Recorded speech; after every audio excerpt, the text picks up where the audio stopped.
story of how God was seeking a bride for his son. Each book is different from every other book. I'm trying to give you the keys for you to unlock it for yourself.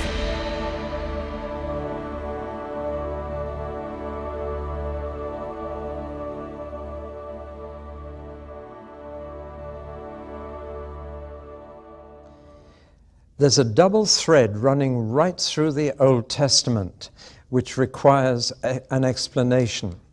On the one side, the Old Testament claims that the God of the Jews is the God of the whole universe. Now, in those days, every nation had its own God, whether it was Baal or Isis or Moloch or whoever. So religion was strictly national, and therefore all wars were religious between one God and another, or between one God's people and another God's people. And therefore, Israel's God, called Yahweh or being or always, was considered by other nations to be the national God of Israel. And since every nation had its God, that was understandable. But Israel herself claimed that her God was the God above all gods. That phrase is used in the Old Testament. They went even further and said, and our God is the only God who really exists. All the others are figments of human imagination. And then they went even further and said, it's our God who not only made, but maintains the entire universe. Now, such claims were, of course, offensive in the extreme. And you find these claims made in Isaiah, particularly chapter 40, in the book of Job, and in many of the Psalms. Now, that's one side of this twofold thread that goes right through the Old Testament, that the God of the Jews is, in fact, the God of the whole universe. The other side of that is that the God of the whole universe is the God of the Jews. And they were really claiming that the creator of everything that is, the most distant stars flung into space, had actually made a very personal and intimate relationship with one little group of people on earth. That the God of the universe had become the God of the Jews. In fact, he had identified himself with one family on earth, with a grandfather, a father, and a son. That the God of the entire universe was now calling himself the God of Abraham, Isaac, and Jacob. Now, can you imagine how other nations reacted to that? It's an incredible claim. Now, this astonishing twofold claim that the God of the Jews is the God of the universe, and the God of the universe, especially the God of the Jews, is explained in Genesis. And without Genesis, you would not have any ground for this astonishing claim. As I've said before, if you only had a Bible that began at Exodus, you would think, well, this is just about the God of the Jews. But Genesis says, no, it's the God of the whole universe who has become the God of the Jews, and is not embarrassed to call himself by just three men who belong to that tiny people. Now remember that Genesis actually covers more time than the whole of the rest of the Bible put together. From Exodus to the last bit of Revelation covers around 1,500 years, a millennium and a half. Whereas Genesis covers the entire history of the world from the beginning right through to Joseph, which is far longer. So when you read the Bible, you realize that time has been terribly compressed in Genesis. It covers many, many centuries. As compared to the whole rest of the Bible, it's a longer period. Then when you look into Genesis itself, you find a very strange proportion of space given to the different parts of history. Chapters 1 to 11 form a quarter of the book, quite a short section, and yet cover a very long period, centuries, and also talk about many people, even many nations. But the second half of Genesis, chapters 12 to 50, which we're now looking at, is a much longer section. It's 3 times as big as 1 to 11. It's 3/4 of the book. Yet it only covers a few years, a very short period. And it only covers a few people, in fact, one family. and only 4 generations of that family. There's a huge disproportion here if it claims to be the history of our world. And yet it's quite deliberate, and that proportion has a message in itself. So there's a kind of slowing down of history in the book of Genesis. There's a zooming in from the whole world and all its people to one family. And that is very deliberate, because we're looking at history from God's point of view. And God began by dealing with the whole human race and the whole of history, but then he focused in, he zoomed in on this one family, as if they were the most important family who ever lived. And from one point of view, they were. They were part of that very special line from Seth of people who called on the name of the Lord. And people who call on his name are, in his mind, his eyes, more important than anybody else. Because they are the people through whom he can fulfill his plans and purposes. So that's why we have this very strange proportion. You see, the Bible is not God's answer to our problems, it's God's answer to God's problem. I wish more people realize this. They present often the gospel as God's answer to our needs. Are you lonely? Are you unhappy? Does your life have no purpose? Then Jesus can meet your need. You've heard that kind of preaching. But actually the Bible is not about our needs at all. It's about God's problem. And God's problem is, what do you do with a race that doesn't want to know you or love you or obey you? What's he to do? That's his problem. And one solution to that problem is to wipe them out and start again. He tried it, but what I didn't mention in the last talk was that when Noah came out of the ark, one of the first things that he did was to get drunk and expose himself. And from then on, the whole sad, sordid story began all over again. So even with Noah and his family, it didn't work. So God had to think up something else, but he already knew what he was going to do. To save the human race from themselves, but rather to solve his problem. If somebody asks me, why did God create us human beings? Then I give a very simple answer to that. He had one son already, and he enjoyed that son so much, he wanted a bigger family. Now, I can't express it more plainly than that. That's why you and I are here, because God wanted more than one son. He wanted a bigger family. And that's what he created us for. But the tragedy is, he finished up saying, I wish we'd never had our children. Now, what's he going to do about it? Well, he knew. And with Abraham, he began his solution to his problem. What to do with a rebellious human race. Now, he chose to do it through one particular part of the human race. And philosophers call this the scandal of particularity. What a phrase, but I want to explain it. It's important.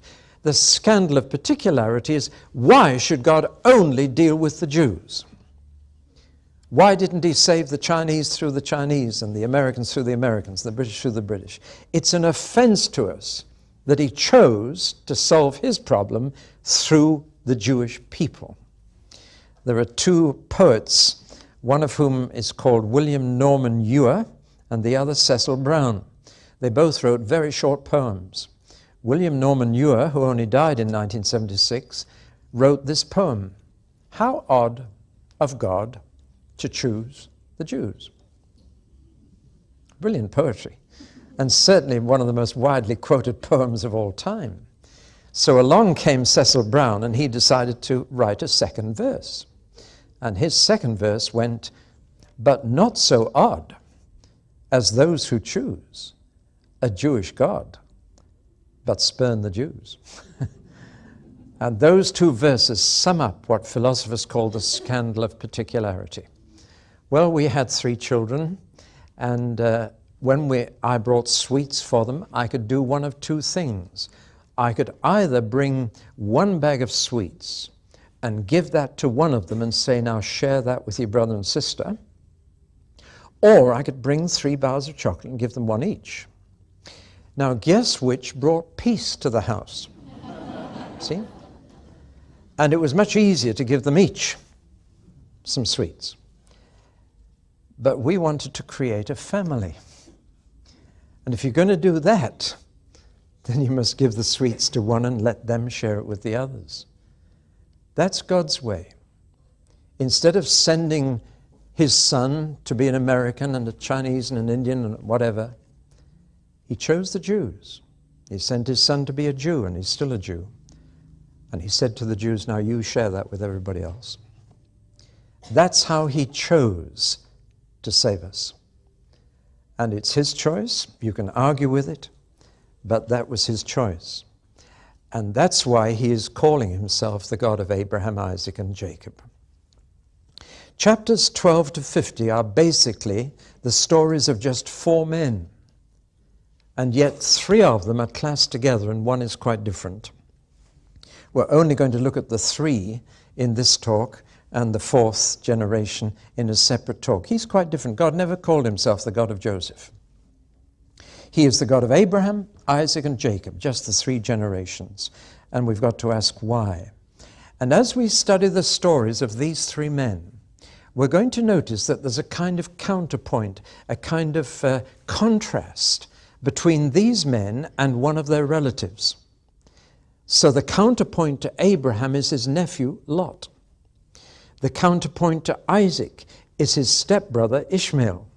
The counterpoint to Jacob is his twin, Esau. You notice that those relations seem to get closer and closer, from nephew to stepbrother to twin. And God is again showing there are still 2 lines running through the human race in very stark contrast to each other. And the stories invite you to line yourself up with one line or the other. Are you a Jacob or an Esau? Are you an Ishmael or an Isaac? Are you an Abraham or a Lot? And as you read through these chapters, that's the question you should ask yourself. Who is your kind? Who do you line up with? So it's basically the story of 4 men. Now there are objections from those who don't want to believe these chapters, who say they're legends or sagas, the kind of folk tale that arises. There may be a nucleus of truth in them, but they're simply legends that have grown up around these men. I don't see why people should object like that. For one thing, the novel as such is a recent form of literature. Novels were totally unknown in Abraham's day. Nobody wrote invented stories. Fiction is just not there. It's not a form of writing in that day. They wrote down what happened. They didn't stretch their imagination, much less engage in what is now called faction, which is a mixture of fact and fiction, and many TV plays are faction. One of the things that tells me these stories are true is that there are no miracles in them. You'd have thought if people were going to invent stories about great men of God, they'd have attached all kinds of miracles. There are hardly any miracles in the book of Genesis. Have you ever noticed that? There are dozens in the book of Exodus, but hardly any.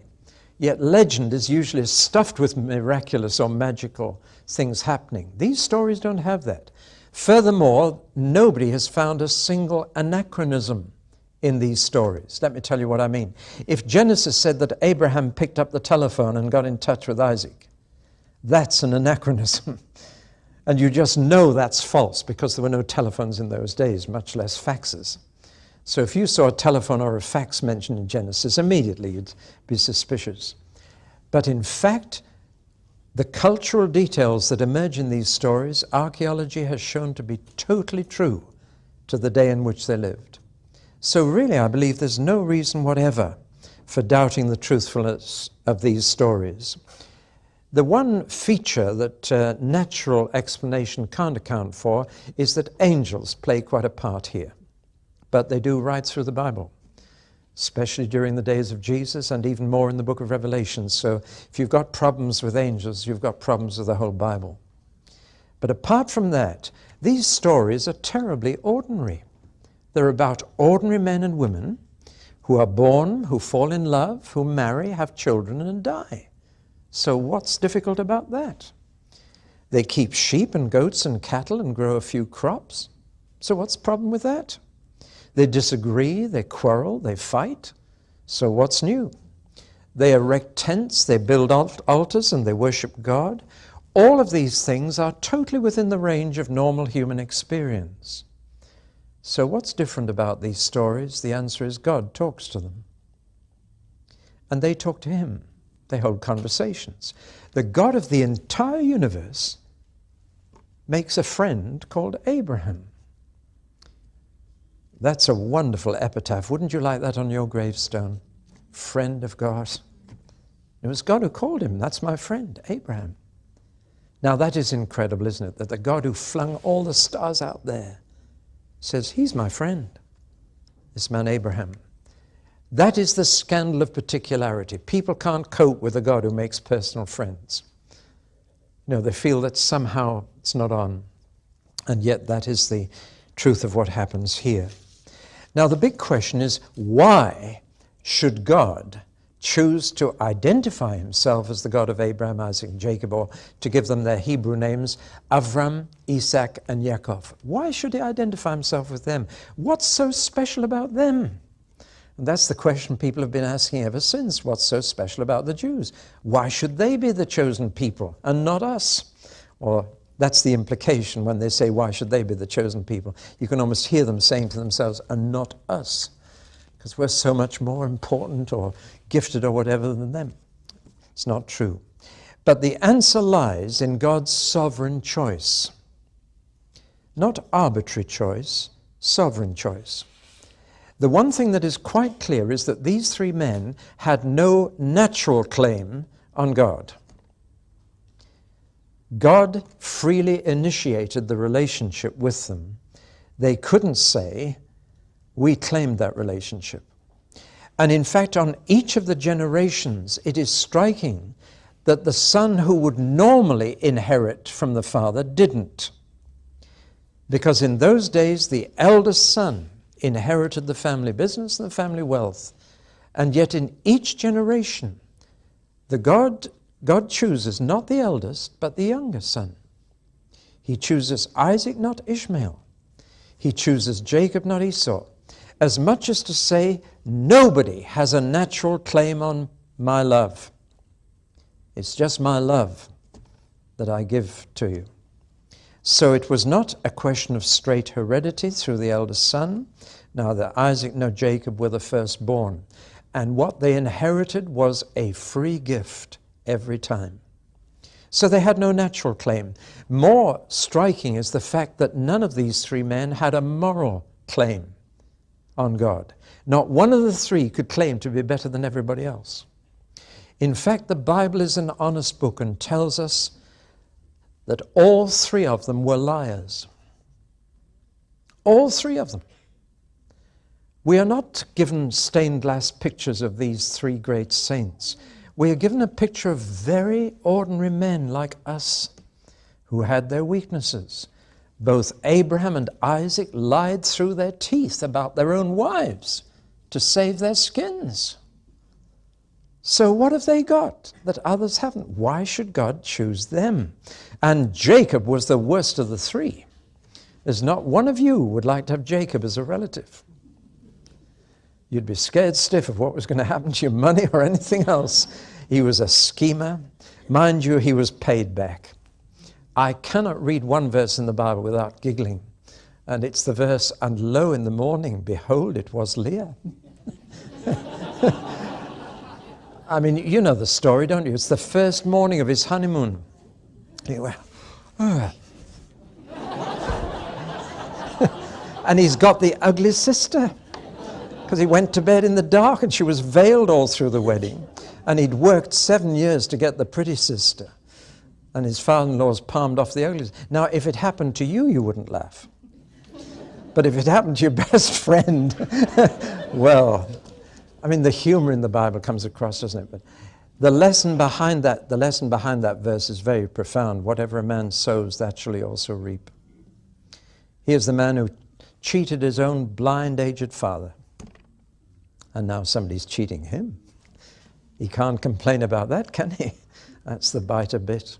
These are very human men. They have weaknesses. They make mistakes. They do the wrong thing. And some right things too. So why should God say, I'm the God of Avram and Isak and Jakov? Well, we must search these chapters for something more. All of them were bigamous, even polygamous. What did they have then? The answer is there is one thing marked out these three men. It's a very simple thing. Faith. These men believed in God.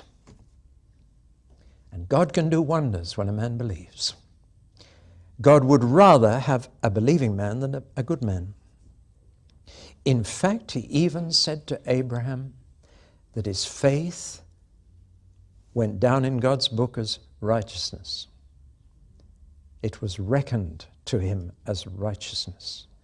The best thing you can ever do is to believe in God. Jesus once said, when he was asked, what must we do to do the will of God? What does God want us to do? And Jesus was quietly, he said, believe on the one he sent. That's all. Faith is the beginning of a good life. You may do many good deeds, but if you're not a believer in God, where does that leave you? And God reckoned Abraham's faith was righteousness. And Isaac shared that faith, and Jacob had that faith too, in different ways, for they were very different people, different personalities, different temperaments.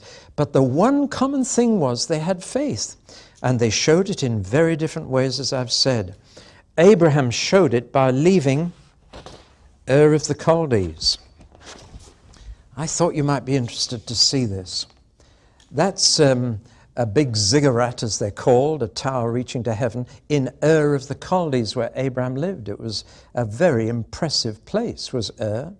I thought you'd be interested in this. That's a typical fireplace in a house in Ur in Abraham's day.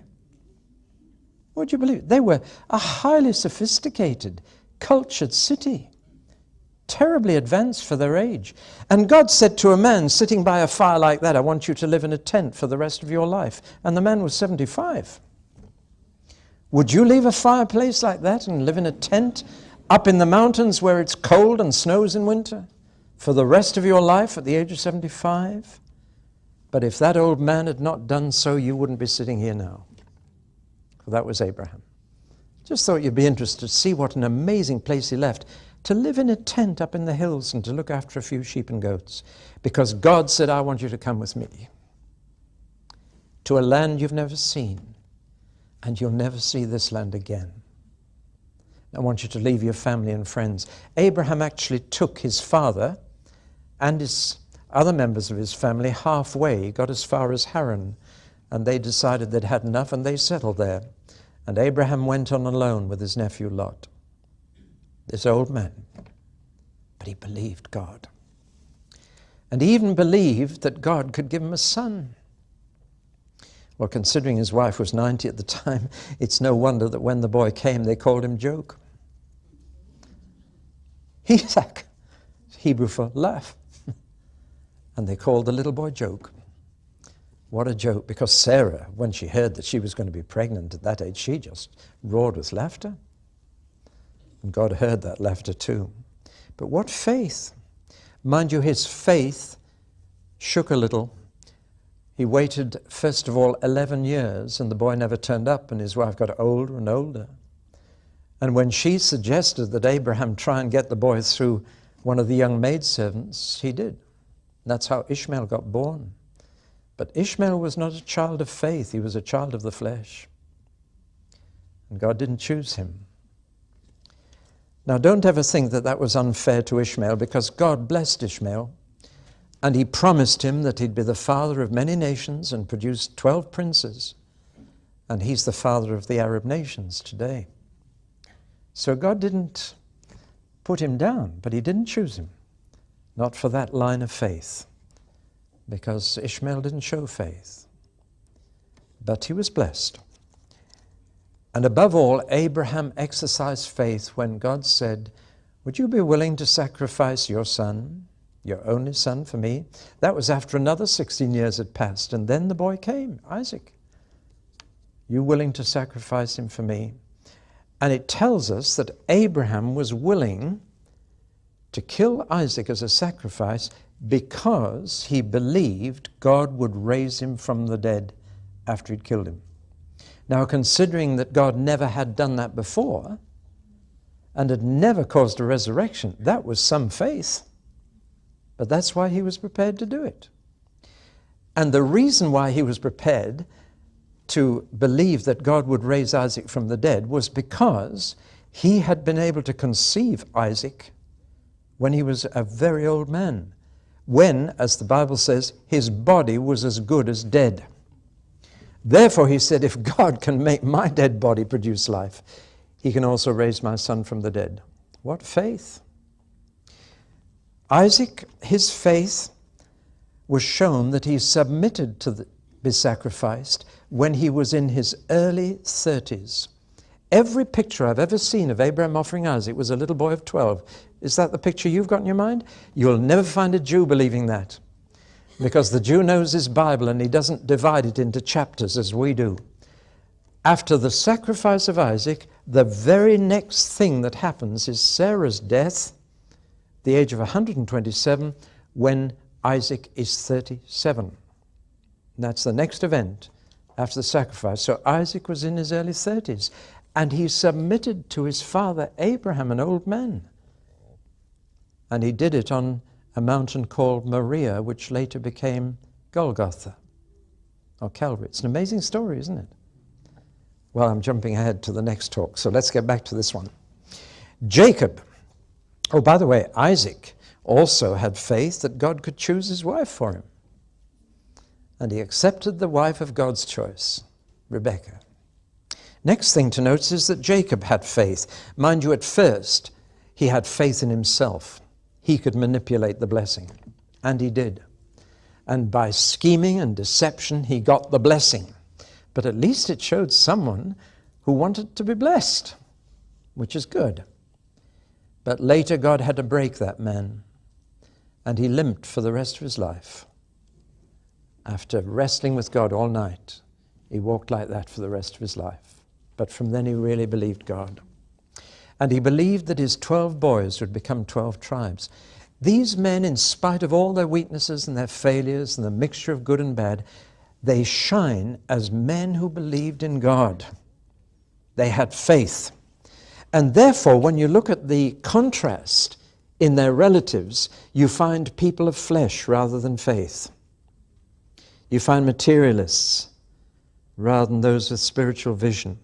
We find a Lot who chose deliberately to go down into the fertile Jordan Valley rather than live in the barren hills. Abraham and Lot's families had a bit of a disagreement, and Abraham said, we better live separate. That's wisdom sometimes. And Abraham said, Lot, you can take first pick of this land. Where do you choose to live? And I'll go somewhere else. Amazing that Abraham should say that to Lot. Should have been the other way around. But Lot looked down into the valley where the Jordan River snaked through, where there was a jungle, very fertile, warm, tropical climate, and the whole place appealed to Lot. And he said, I'm going down to the valley. It looks good. Abraham said, all right, I'll stay up in the hills. But God is the God of the hills. And Lot just went after his eyes. Now, not only do you see that in Lot, you see it in Ishmael, and you see it in Esau. Esau would rather have a plate of instant soup than a blessing when his father died, and he traded it for it. And the Esau syndrome is still around. People want everything now or next Tuesday at the latest.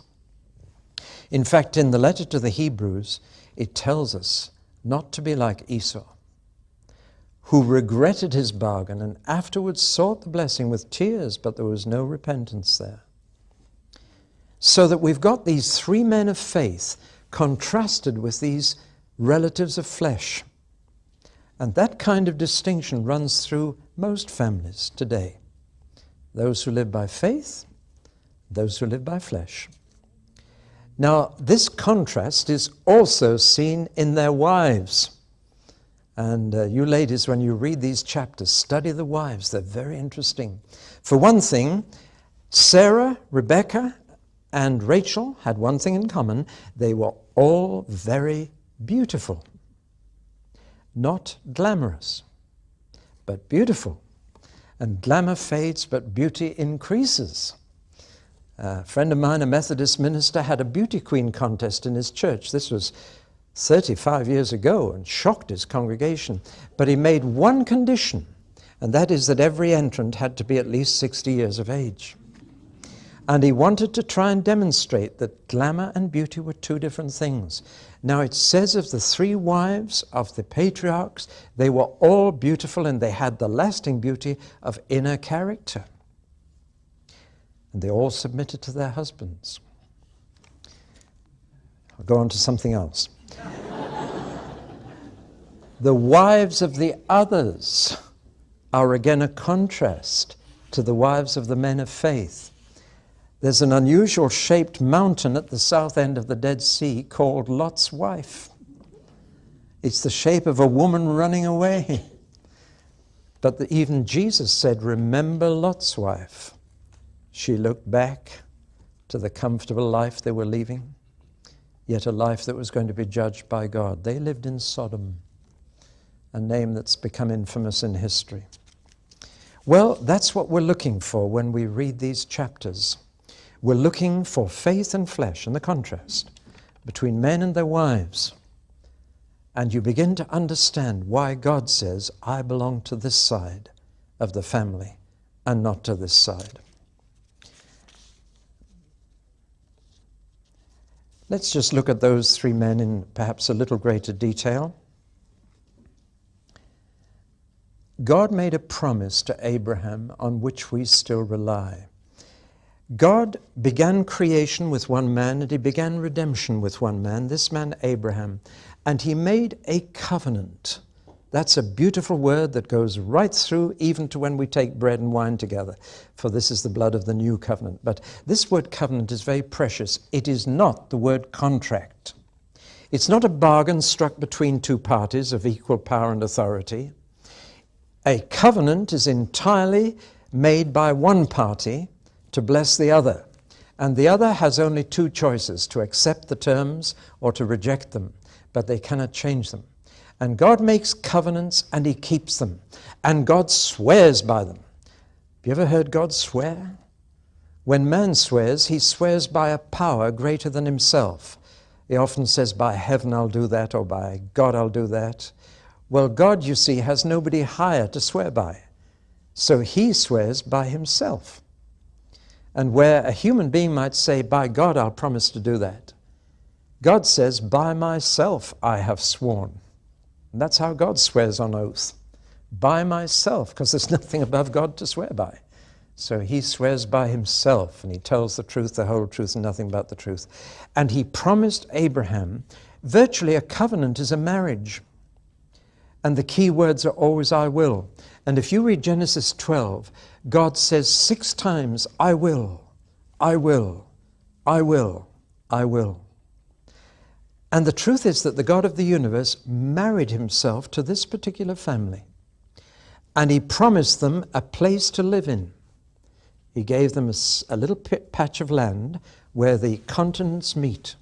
The very center of the landmass of the world is Jerusalem. And that's where the road from Africa to Asia and the road from Arabia to Europe cross, near a little hill called Armageddon in Hebrew. And it's the crossroads of the world. He says, that's the place I'm going to give you forever. And they hold the title deeds to that place, whatever anybody else says, because God gave the title deeds to them, to Abraham and his descendants forever. Second thing God promised was to give them descendants, that there would always be descendants of Abraham on the earth. And the third promise was that he would use them to bless or to curse every other nation. Now that's the calling of the Jews, to share God with everybody. But that can cut both ways. God said to Abraham, those who curse you will be cursed, those who bless you will be blessed. And it is still the truth, as many have discovered. Now that was his covenant. In return, God expected first that every male Jew would be circumcised as a sign that they were born into that covenant. And second, that Abraham would obey God and do everything God told him. And that covenant is at the very heart of the Bible. And on the basis of that covenant, God said, I will be your God, and you will be my people. That phrase is repeated all the way through the Bible until the very last page, and there it is again. I will be their God, and they will be my people. A lovely phrase, that. God wants to stick with us. He wants to stay with us and live with us. And as you know, at the very end of the Bible, God himself moves out of heaven and comes down to earth to live with us on a new earth forever. He wants to live with us. He wants to be family. He wants to be our Father. That was the whole purpose behind creating our universe and ourselves. Well, how am I doing for time? 2 minutes.